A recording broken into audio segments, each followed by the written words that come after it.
минути за урбани вести, добре дојдовте. Со инспекцијски контроли и казни, градот Скопје оваа зима ќе се бори против загадувачите на воздухот во Скопје. Повеќе на оваа тема ќе ви прикажеме веднаш по генералната најава. Останете со нас. Со инспекцијски контроли и казни, град Скопје ќе се бори против загадувачите. Во Македонија има околу 20.000 еднородителски семејства. Со редовни прегледи до спречување на мозочни удари. Општина Газибава со повеќе активности низ општината. Едно од 3 школски деца има вишок килограми. Со зачестени инспекцијски контроли и изрекување казни, град Скопје ќе се бори против загадувачите на воздухот. Еколошките автобуси, гасификацијата на градот и обуките на оджачари се исто така дел од мерките кои град Скопје очекува дека ќе го намалат енормното загадување на воздухот. Со почетокот на грејната сезона, значително се зголеми загадувањето на воздухот. Ова е тема која се актуализира секоја зимска сезона, а градските власти и покрај напорите не успеваат да го намалат аерозагадувањето. Градоначалникот на град Скопје Петре Шилегов на денешната 20-та седница на Советот на град Скопје информираше за активностите кои се преземаат за справувањето со овој проблем. Интензивираните контроли и дежурства на инспекторите за животна средина, при кои се изречени двојно поголем број казни во однос на истиот период лани, се само показател за напорите на градот да се воспостави ред во односот на граѓаните и предпријатијата кон животната средина, рече Шилегов. Тој додаде дека инспекторите на град Скопје извршуваат и редовен инспекцијски надзор на правни субјекти, инсталации кои подлежат на Б интегрирана еколошка дозвола. Сериозно го ја засиливме службата на инспекцијскиот надзор кој што имаме. Имаме малку отпор од вработените, тоа ви кажувам, бидејќи комуналните редари и комуналните инспектори биле малку на поинакви навики работни, навикнати од она што сега го барам и јас како градоначалник, меѓутоа и раководителот на инспекцијскиот надзор, на инспекцијскиот сектор од нив. Сите редари, сите комунални инспектори се опремени со GPS-и, за да не ни се случува дека овде ќе се регистрираат са бајле во 8:30 кој ќе дојде на работа и после тоа не знаеш каде е, бидејќи му е теренска работата. Вршивме сериозно зголемување на инспекцијскиот надзор во изминатиот период. Ви давам една компаративна бројка, само во текот на септември 2018 година се извршени 190 контроли. 190 контроли, од кои што 132 записника се изготвени, 132 мандатни казни. Зборувам инспекцијски надзор кој што се однесува и на капацитетите на кои што се под наша надлежност, бе лиценци носители, меѓутоа и на градежни објекти и на поединци луѓе кои што, да речем, несоодветно го третирале отпадот. Имаме поднесено 31 барање до извршител за наплата на овие платни налози и имаме надвор од тоа пратени на општо корисна работа 93 граѓани и ова ќе се интензивира во текот на октомври. Извршени се контроли и на градилиштата, како едни од најголемите причинители на загадувањето на воздухот.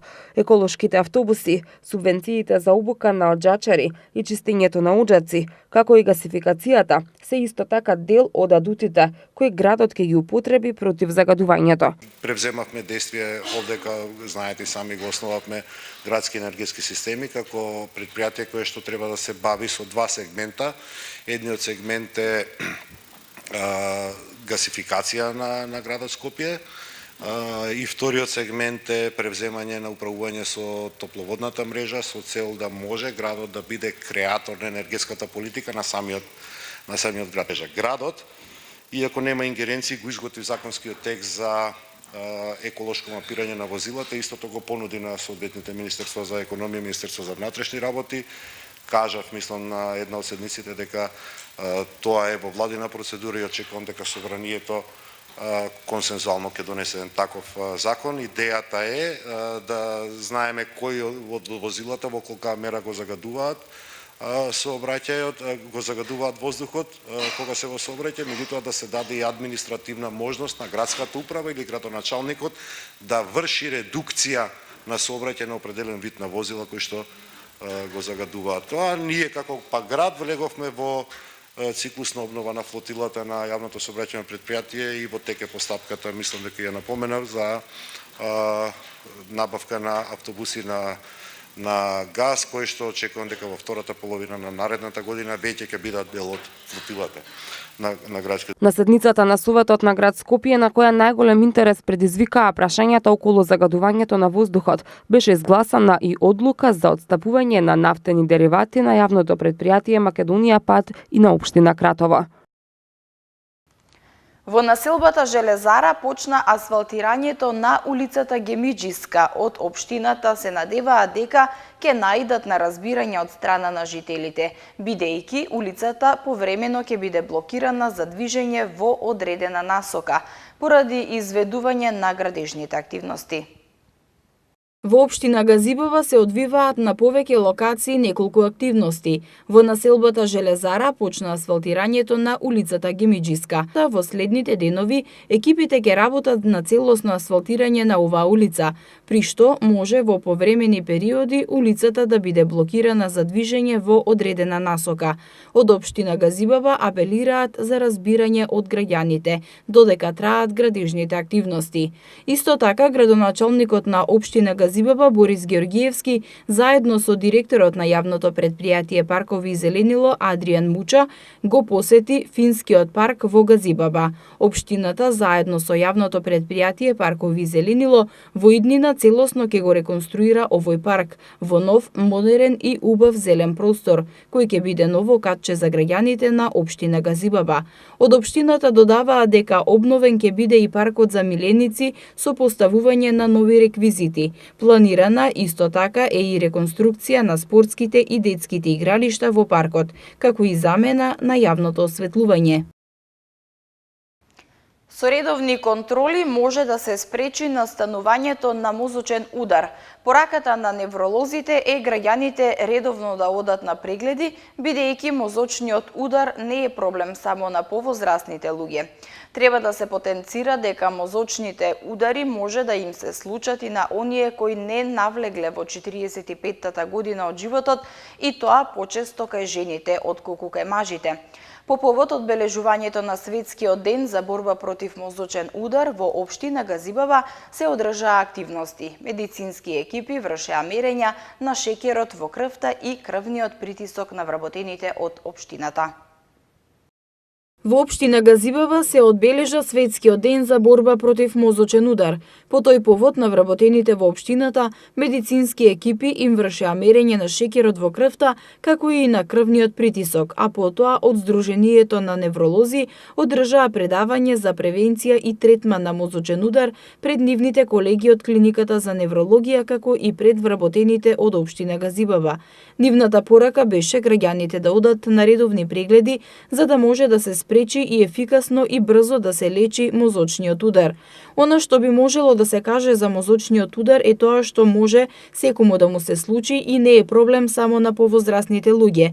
Поголемиот дел од мозочните удари се случуваат околу 65-тата година или подоцна, но сепак околу 10% од ударите им се случуваат и на оние што се уште не навлегле во 45-тата година од животот, и тоа почесто кај жените отколку на мажите. Во Америка годишно повеќе од 100.000 жени под 65 години добиваат мозочен удар. Постојат неколку причини зошто жените се поизложени на ризик од мажите. Покрај факторите на ризик што се заеднички за двата пола, како што е пушењето, високиот притисок, високиот холестерол и диабетесот, некои фактори ги имаат само жените. Еден од факторите е бременоста, особено во третиот триместар и една недела по породувањето. Тоа има врска со хормоналните промени и затоа што по породувањето жените повеќе мируваат. Протокот на крвта е забавен, па жените се поподложни на создавање на згручувања. Лекарите советуваат дека освен водењето здрав живот, најдобрата одбрана е да се обрнува внимание на раните симптоми и да се оди на лекар.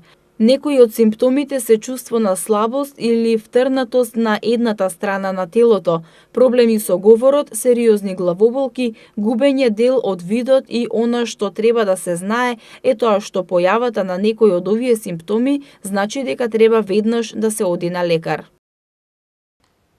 Општина Ѓорче Петров обезбеди бесплатна екскурзија за над 500 ученици од одделенска настава од две основни училишта. Како што информираат од општината, во текот на оваа недела на екскурзија ќе одат и децата од останатите 4 училишта.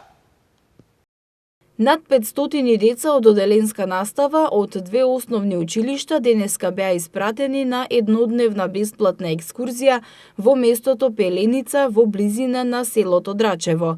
Како што информираат од општината, трошоците се покриени од страна на општина Ѓорче Петров. Во текот на оваа недела на екскурзија ќе заминат и децата од одделенска настава од останатите 4 училишта. На ваков начин за околу 2000 најмлади се овозможува разновидност во едукативниот образовен систем и можност за запознавање на убавините на помалку населениот дел од Скопје, кој изобилува со природа. Општината неодамна обезбеди и бесплатна ужинка за децата во класична настава, а за децата во продолжен престој бесплатен појадок. Станува збор за сите ученици од прво одделение од 6 основни училишта од општина Ѓорче Петров. И уште една информација поврзана со општина Ѓорче Петров. Имено на територија на општината се врши промена на оштетената урбана опрема од страна на екипите на јавното претпријатие улици и патишта. На терен ќе биде поставена нова урбана опрема или дел од оштетената ќе биде санирана.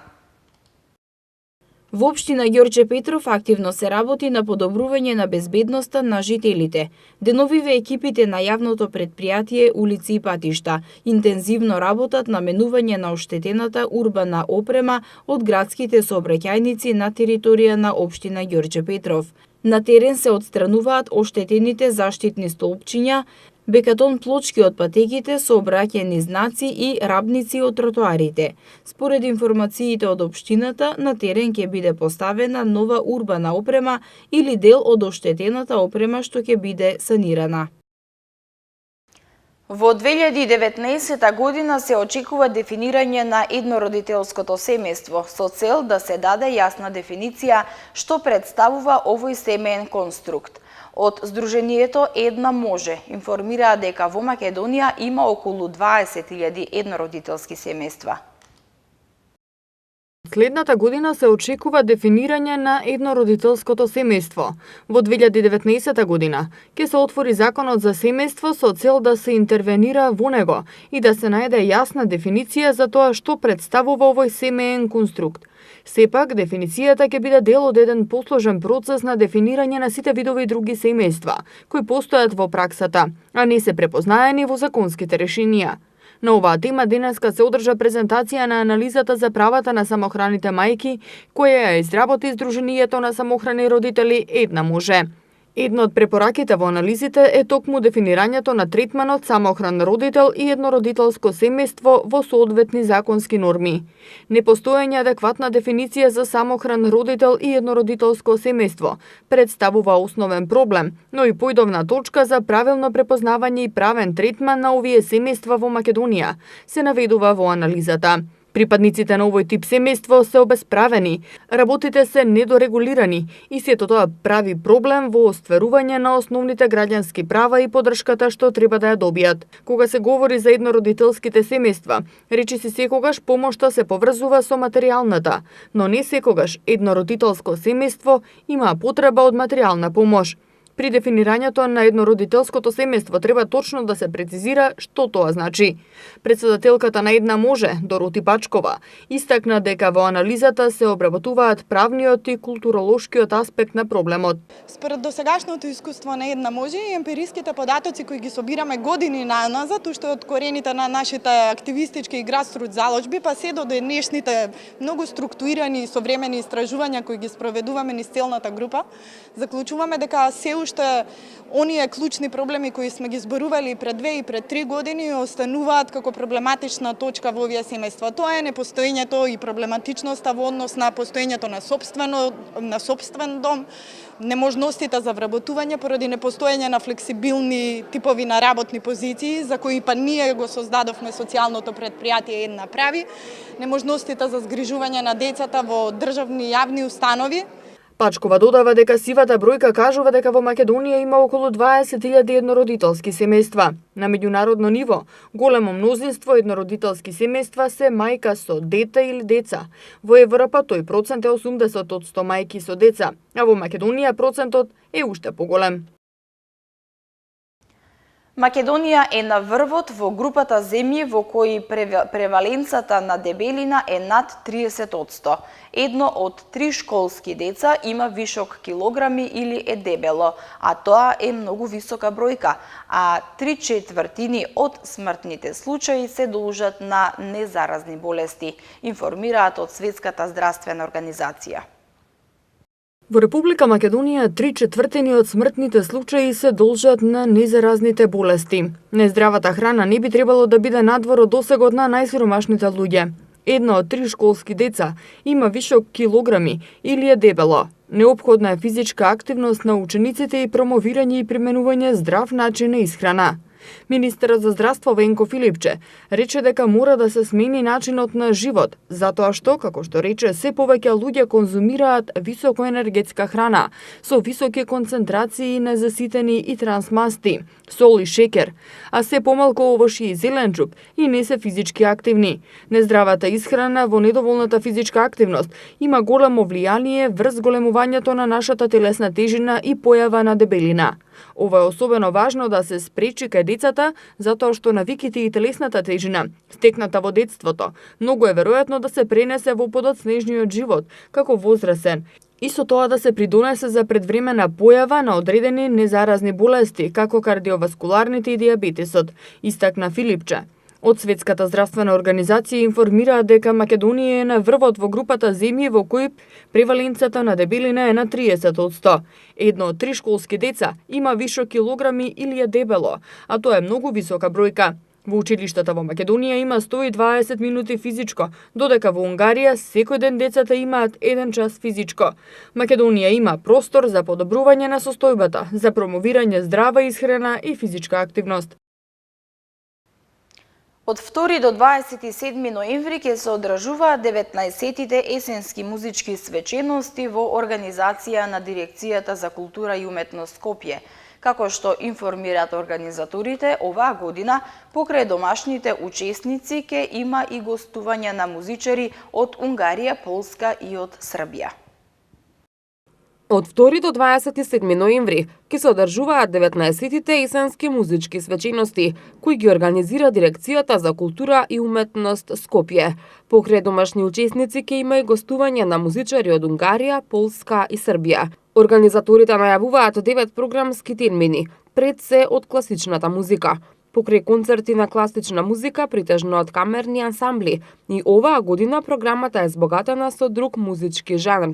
Годинава тоа ќе биде од областа на фолклорот, по повод 100 годишнината од раѓањето на Никола Бадев. На тој концерт на 15 ноември во Македонската опера и балет ќе настапат 20 изведувачи. Тој ќе биде отворен в петок во Македонската опера и балет со изведба на балетот Лебедово езеро на Чајковски во кореографија на украинецот Виктор Јеремко и под диригентство на Бисера Чадловска. На 10 и 11 ноември се концертите на музичарите од Унгарија и Полска, кои ќе се одржат во филхармонијата. Концертот на редниот ден, на 11 ноември, е по повод независноста на Полска и ќе настапат млади музичари од таа земја, виолинистката Агата Кмак и пианистот Марсин Гузик, заедно со македонскиот кларинетист Ристо Ѓуревски. Гостински учесници на есенските музички свечености се и музичарите од камерниот оркестар Аморосо од Србија, кои на 16 ноември ќе настапат во музеот на град Скопје. На фестивалската програма се и оперската представа Марија Калас Час на 4 ноември, концертот на триото Интерарт на 16 ноември, концертната промоција на CD-то Звуците на Трските, опера трио на Татјана Петрушевска-Караскоковска, Игор Бакревски и Маријан Милошевски на 22 ноември и концертот на Горан Начевски, Страшо Темков и Елена Атанасовска-Ивановска, со кој на 27 ноември ќе завршат 19-тите есенски музички свечености. Денеска имавме променливо облачно и ветровито време, попладне со локални врнежи од дожд и умерен до засилен јужен ветер. И во Скопје слично време, променливо облачно со повремени врнежи од дожд. Од среда следува период на умерено облачно и топло време со температури кои ќе бидат над просекот за овој период од годината. Денеска температурата достигна до 23 степен, а исто и за утре метеоролозите најавуваат дека ќе имаме 23 степени температура. В четврток температурата ќе се движи од 11 до 24 степени, исто и в петок ќе се движи од 11 до 24, а в сабота од 7 до 24 степени. И со временската прогноза го завршуваме ова издание на Урбаните вести. Ви благодарам што бевте со нас. Повеќе наслови можете да прочитате на нашата веб страна mtm.mk и на социјалните мрежи Facebook и Twitter. Довидување.